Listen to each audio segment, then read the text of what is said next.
Hai, Assalamualaikum warahmatullahi wabarakatuh. Nama saya Masyita binti Segar LSAB Rauf. Assalamualaikum warahmatullahi wabarakatuh. Nama saya Muhammad Syarul bin Aziz. Bismillahirrahmanirrahim. Nama saya Muhammad Al-Kamil Rosman. Bismillahirrahmanirrahim. Assalamualaikum warahmatullahi wabarakatuh. Nama diberi Nik Muhammad Hafizuddin bin Nik Rasli.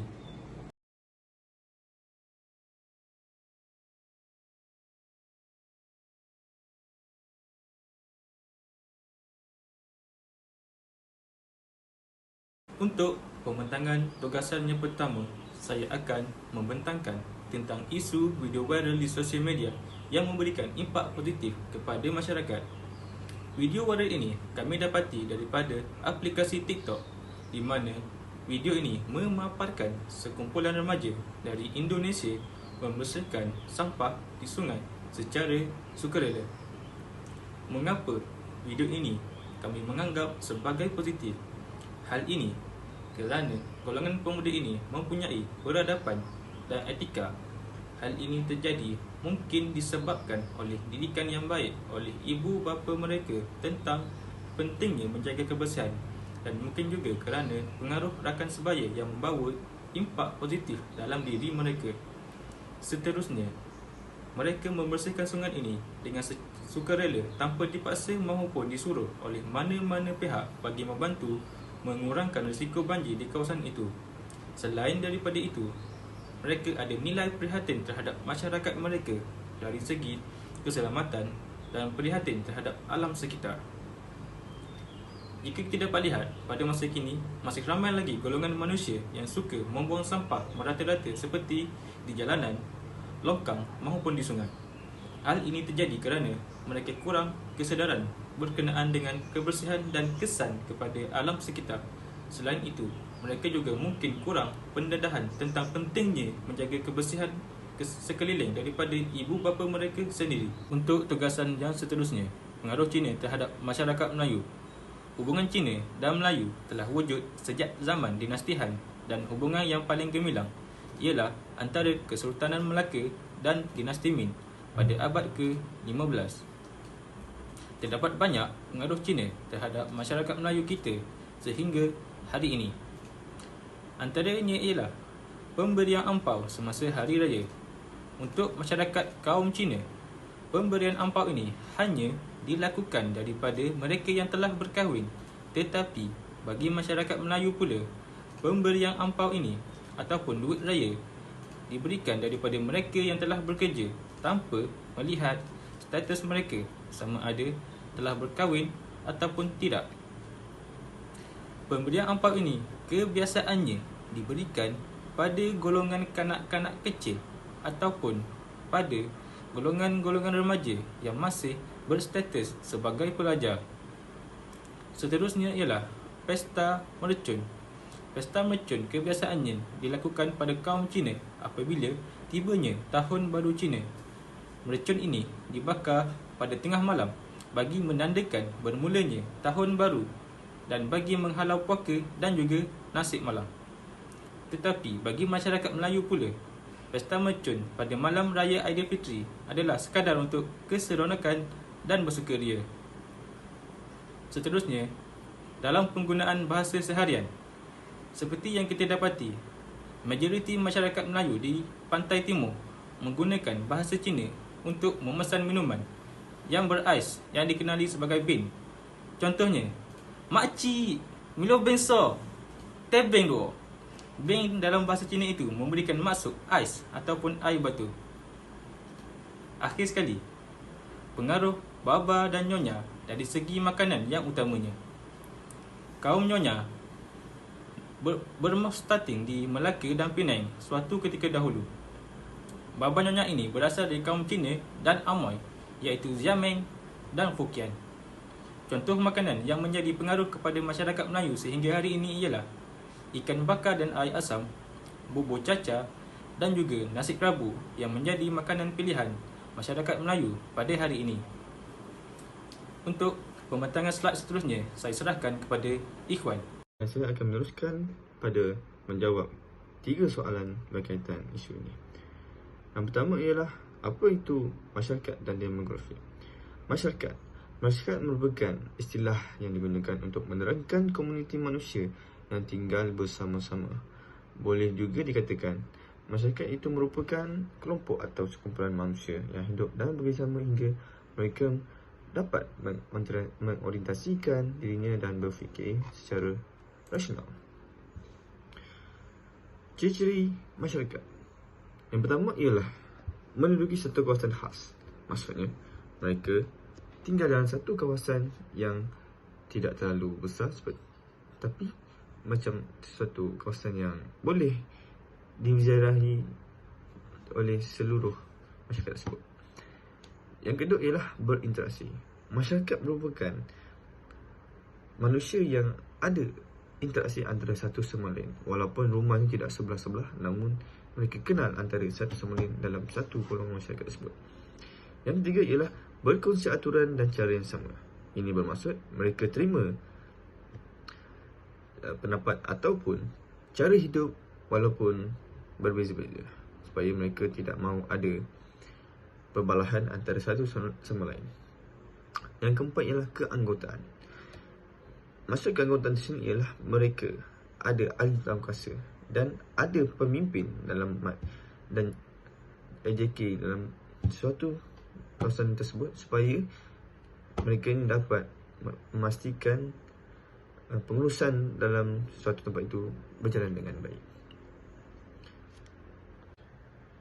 Yang kedua ialah apa itu demografi. Demografi ialah kajian tentang ciri-ciri perkembangan penduduk dalam tempoh masa tertentu. Ini bermaksud para saintis dan pengkaji ingin membuat kajian tentang penaiktarafan pada suatu penduduk yang mereka kaji tersebut, ingin melihat perubahan dari masa ke semasa, adakah mereka mengikut selari dengan perubahan zaman ataupun tidak. Okey. Sebagai contoh, apa yang mereka kaji ialah yang pertama, kepadatan. Tahun per tahun, kepadatan penduduk tersebut bertambah kerana adanya keluarga yang setengah keluarga melahirkan anak yang ramai. Bergantung kepada kemampuan keluarga tersebut dalam merancang keluarga mereka. Yang kedua ialah taburan. Taburan penduduk di tempat tersebut, adakah banyak ataupun tidak. Yang ketiga ialah kelahiran. Kadar kelahiran yang tinggi ataupun rendah mengambil peranan dalam kajian tersebut. Dan yang keempat ialah kadar kematian. Ia sama dengan kelahiran. Jika kelahiran bertambah dan juga kematian bertambah, kemungkinan bacaan ataupun pengiraan data untuk kajian tersebut kemungkinan sama. Oleh itu, 4 contoh tersebut merupakan ciri ataupun menunjukkan ianya ialah demografi pada suatu tempat tersebut. 2 contoh sistem perundangan yang sistematik. Yang pertama ialah Undang-Undang Perlembagaan. Apa itu Undang-Undang Perlembagaan? Ia merujuk kepada peraturan yang membabitkan perlembagaan negara. Ia perlu untuk menegakkan hak-hak yang termaktub di dalam sesuatu perlembagaan. Samping itu, undang-undang tersebut boleh menetapkan sama ada pihak kerajaan telah melakukan sesuatu di luar perlembagaan yang atau virus ataupun tidak. Contoh yang kedua ialah Undang-Undang Jenayah. Apa itu Undang-Undang Jenayah? Ia adalah suatu jenis undang-undang yang mengawal kesalahan yang dilakukan terhadap masyarakat. Undang-Undang Jenayah perlu dibezakan dengan undang-undang sivil kerana ia merupakan 2 undang-undang yang berbeza. 2 contoh akulturasi. Yang pertama ialah Pesta Mercun. Pesta Mercun yang kita tahu, Pesta Mercun merupakan tradisi ataupun upacara yang berasal daripada kaum Cina di Malaysia maupun di luar negara. Ini bertujuan mereka ingin membuang bala ataupun sial dalam hidup mereka. Namun pada zaman kini, Pesta Mercun dijadikan upacara yang lain pada kaum yang lain selain menjadi upacara kaum Cina. Sebagai contoh, ia menjadi majlis pembuka pembuka ataupun penutup. Sebab untuk memeriahkan lagi majlis tersebut, selain itu juga pada hari raya Aidilfitri yang seperti kita tahu ia merupakan hari perayaan orang Islam ataupun majoritinya orang Melayu di Malaysia. Pada perayaan tersebut juga dimainkan bunga api, bukan sebagai upacara membuang syak, namun ia sebagai memeriahkan lagi hari perayaan tersebut. Oleh itu kita nampak bahawa Pesta Mercon merupakan satu aktiviti ataupun upacara yang mampu memberi kegembiraan kepada semua orang, tidak kira kaum ataupun bangsa. Aktivitas yang kedua ialah roti canai. Roti canai merupakan makanan tradisi masyarakat India.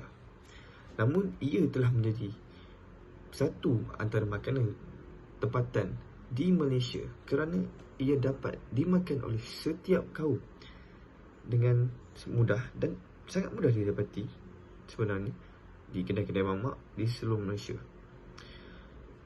Oleh itu, makanan tersebut menjadi makanan tempatan rakyat Malaysia kerana tidak mengandungi bahan-bahan yang daripada sumber yang haram. So, even umat Islam sendiri pun juga boleh makan. Seterusnya, saya akan membentangkan tentang isu berkaitan perlembagaan. Jadi, kumpulan kami telah memilih isu kewarganegaraan di Malaysia yang dikeluarkan dalam sebuah artikel di laman Sesawang Utusan Malaysia. Artikel ini menceritakan tentang kerajaan bercadang untuk meminda perlembagaan berkaitan hak kerakyatan. Hal ini terjadi disebabkan beberapa punca, iaitu yang pertama, desakan daripada kaum wanita yang ingin mendapatkan kerakyatan untuk anak mereka, dan yang kedua, dua keputusan berbeza yang dibuat oleh Mahkamah Tinggi.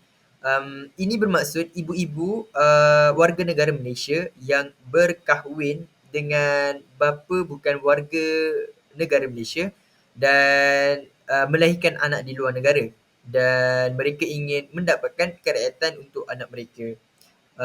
Dengan ini, ia akan memberi kesan kepada kerajaan Malaysia kerana ianya merupakan ikatan kerajaan dengan perlembagaan dan perundangan yang sedia ada di Malaysia. Jadi, kerajaan Malaysia perlu memikirkan jalan penyelesaian yang tidak menimbulkan perasaan tidak puas hati daripada mana-mana pihak.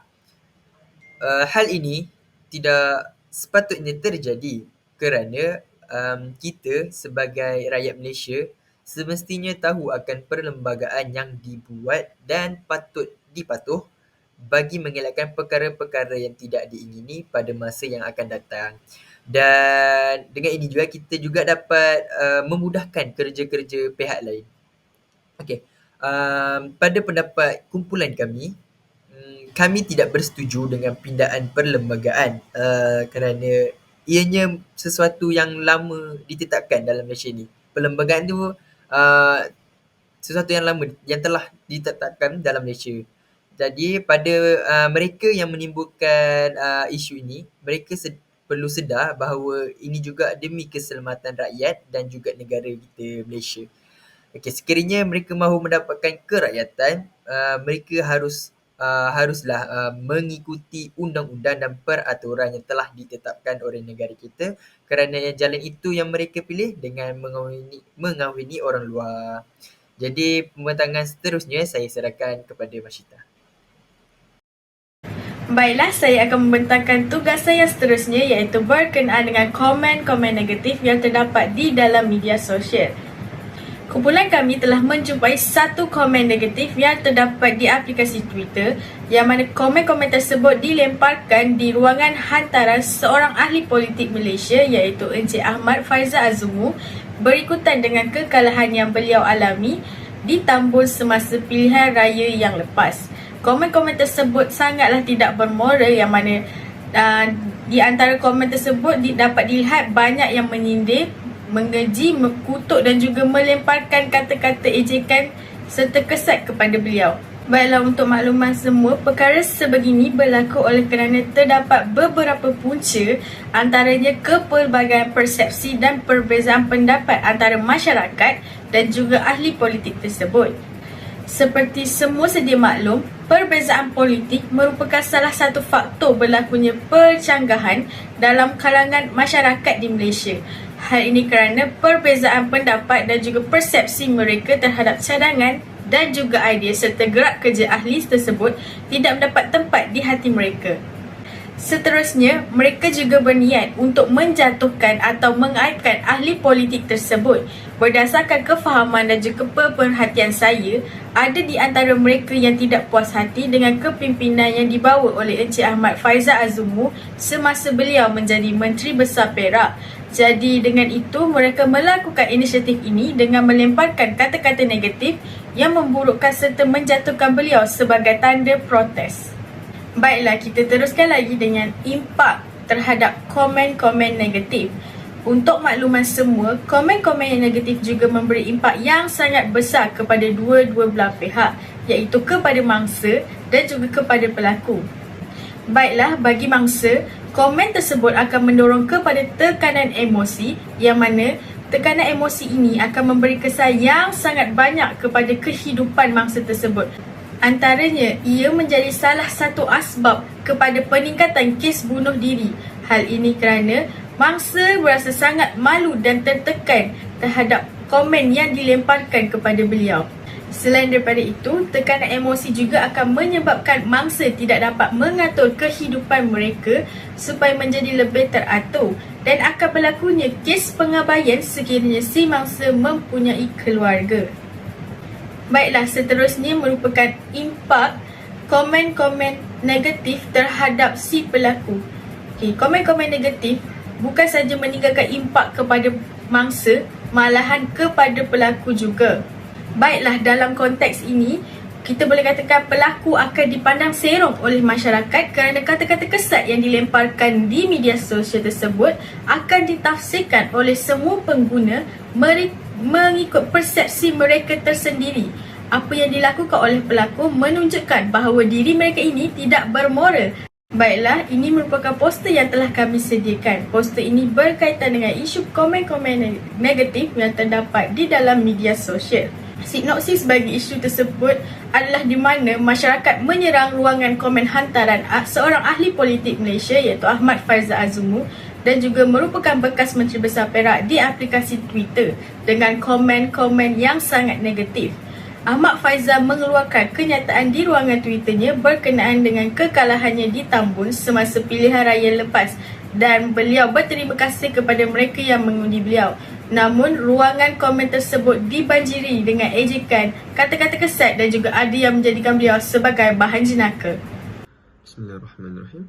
Saya akan sambung pembentangan ini kepada punca berlakunya isu komen negatif dalam media sosial. Yang pertama ialah kepelbagaian persepsi dan perbezaan pendapat. Kita sering dengar perbalahan antara masyarakat disebabkan hanya perbezaan pendapat sahaja. Namun, itu boleh menjadi punca utama perpecahan kaum. Itu disebabkan mereka tidak mahu untuk menerima dan tidak mahu mengkaji pendapat orang yang lain. Kita tahu manusia ialah makhluk yang sangat berbeza-beza dan unik, yang mampu mencipta pendapat sendiri. Seperti bab peribahasa, rambut sama hitam, hati lain-lain. Kita tidak boleh ada pemikiran yang manusia adalah semua sama. Tidak boleh begitu kerana kita semua ada pendapat yang berbeza. Cuma kita perlu hanya belajar untuk terima pendapat orang lain supaya tiada perbalahan ataupun rasa sifat benci dalam diri kepada masyarakat lain. Punca yang kedua ialah kekurangan nilai moral dalam diri. Punca ini menyebabkan datangnya daripada diri kita sendiri. Ia menunjukkan bahawa akhlak kita pada tahap mana. Oleh itu, akhlak yang baik akan menjadikan kita insan yang cemerlang. Sedangkan seperti mana yang kita tahu, Nabi Muhammad SAW mempunyai akhlak yang baik.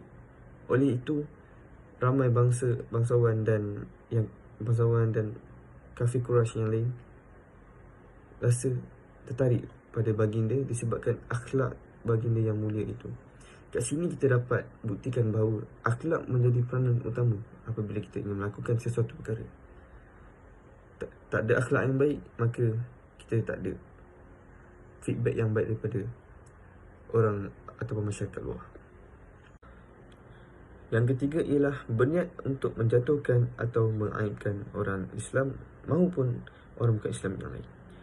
Seperti yang kita tahu, hukum membuka aib insan ataupun manusia yang lain ialah haram, kerana ia boleh menjatuhkan satu maruah orang tersebut. Oleh itu, kita perlu mengawal perasaan daripada untuk tidak membuka aib orang lain. Lagi-lagi pada zaman kini yang kita hanya menggunakan sosial media sebagai pusat ataupun platform untuk kita meluahkan sesuatu perasaan tanpa kita sedari kita telah buka aib seseorang. Perasaan muka aib ni ialah datangnya daripada perasaan hasad dengki dalam diri kita, kerana kita ingin berasa puas untuk melihat orang yang kita tuju itu jatuh atas kejayaan yang telah dicapai maupun proses kejayaan yang telah dilakukan. Kita berasa sangat dengki untuk melihat kejayaan tersebut. Kat situ kita dapat tahu bahawa perasaan dengki itu menjadi punca yang mana kita akan melakukan banyak perkara negatif kepada orang yang kita tuju, ataupun kita salah gunakan platform yang mana platform tersebut mampu untuk menyatukan masyarakat, namun kita melakukan sebaliknya. Seterusnya, saya akan meneruskan pembentangan dengan cadangan penyelesaian isu. Terdapat beberapa cadangan yang kami keluarkan, antaranya yang pertama, pihak Malaysia Communication and Multimedia Commission atau dikenali sebagai MCMC perlu memainkan peranan yang lebih jelas dan lebih tegas dengan mempamerkan kes-kes denda dan saman di TV, televisyen dan media masa. Akta ini sebentar tadi yang dikongsikan daripada saudara Ikhwan, yang mana yang hukuman dan denda. Okey, hal ini dapat memberikan peringatan kepada masyarakat, dan dengan ini juga kita dapat mengurangkan kadar orang yang sering melakukan penyalahgunaan media sosial. Yang kedua, isu ini dapat diselesaikan dengan cara semua aplikasi atas talian perlu mempunyai sistem filtering komen. Sebagai contoh, di aplikasi TikTok, terdapat satu bahagian yang mana komen yang dikeluarkan oleh setiap pengguna boleh diluluskan atau dibuang oleh pemilik video yang dimuat naik. Dengan ini, komen-komen yang tidak sepatutnya ada tidak dapat dilihat di ruangan komen. Yang ketiga, isu ini dapat dielakkan sekiranya masyarakat dididik dengan nilai kehidupan dari bangku sekolah ataupun daripada ibu ayahnya sendiri. Dengan didikan, kita dapat mengawal dan mengelakkan kita daripada berbuat perkara yang tidak sepatutnya, perkara yang negatif. Yang terakhir sekali, penggunaan media sosial perlu lebih berhati-hati dalam melakukan sebarang perkongsian. Hal ini kerana seperti yang dibincangkan tadi, ianya akan memberi impak kepada si mangsa dan si pelaku. Okey, isi yang terakhir ini juga dapat dikaitkan berkait dengan isi yang pertama di mana akta yang dikeluarkan tentang hukuman dan denda. Hal ini mestilah diambil serius daripada semua pihak supaya lebih berhati-hati dalam penggunaan media sosial. Okay, sekian daripada kami, kumpulan 3. Terima kasih Ustaz.